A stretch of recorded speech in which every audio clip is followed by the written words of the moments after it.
ஆலு பராத்தா எப்படி பண்ணலான்னு பார்க்கலாம். இதுக்கு வந்து 1 கப் கோதுமை மாவு எடுத்துக்கோங்க. பூண்டு பேஸ்ட் வந்து ஒரு 1/2 ஸ்பூன் எடுத்துக்கோங்க. கொத்தமல்லி பொடியாக கட் பண்ணது கொஞ்சம் எடுத்து இதில் ஆட் பண்ணிக்கோங்க.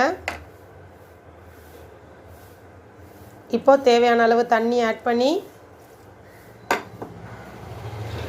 தேவையான அளவு உப்பு ஆட் பண்ணிக்கோங்க.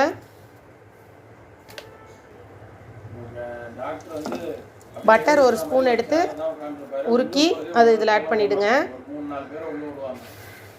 ஸோ இப்போ இது எல்லாத்தையும் நல்லா பீட் பண்ணணும். கட்டிலாம் இல்லாமல் நல்லா மிக்ஸ் பண்ணி விடுங்க. மாவு வந்து இந்த கன்சிஸ்டன்சியில் இருக்கணும். ரொம்ப தண்ணியாகவும் இருக்கக்கூடாது, ரொம்ப கட்டியாகவும் இருக்கக்கூடாது. ஒரு மீடியமாக இருக்கிற மாதிரி நல்லா இது பண்ணி வச்சுக்கோங்க. இப்போ கல்லை அடுப்பில் வச்சு கல் சூடானதும் ஓரத்துலேருந்து ஊற்றுங்க முதல்ல. அப்புறம் நடுவில் இருக்க கேப்லாம் ஃபில் பண்ணி விட்டுருங்க.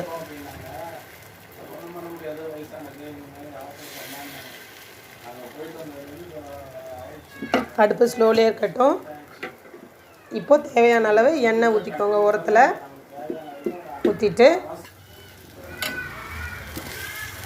வெந்ததுக்கப்புறமா திருப்பி போடுங்க. திருப்பி போட்டு நல்லா அமுத்தி விடுங்க. அமுத்தி விடும் போது கொஞ்சம் அங்கங்கே உப்பி வர மாதிரி இருக்கும். 2 சைடும் நல்லா வெந்ததுக்கப்புறமா இந்த மாதிரி எடுத்துடலாம். இப்போது கார்லிக் பராத்தா ரெடி. இதை வந்து நீங்கள் தேங்காய் சட்னியோட சர்வ் பண்ணலாம். நான் இன்றைக்கி வந்து சாம்பார் கருவேப்பிலை பொடியோட சர்வ் பண்ணியிருக்கேன்.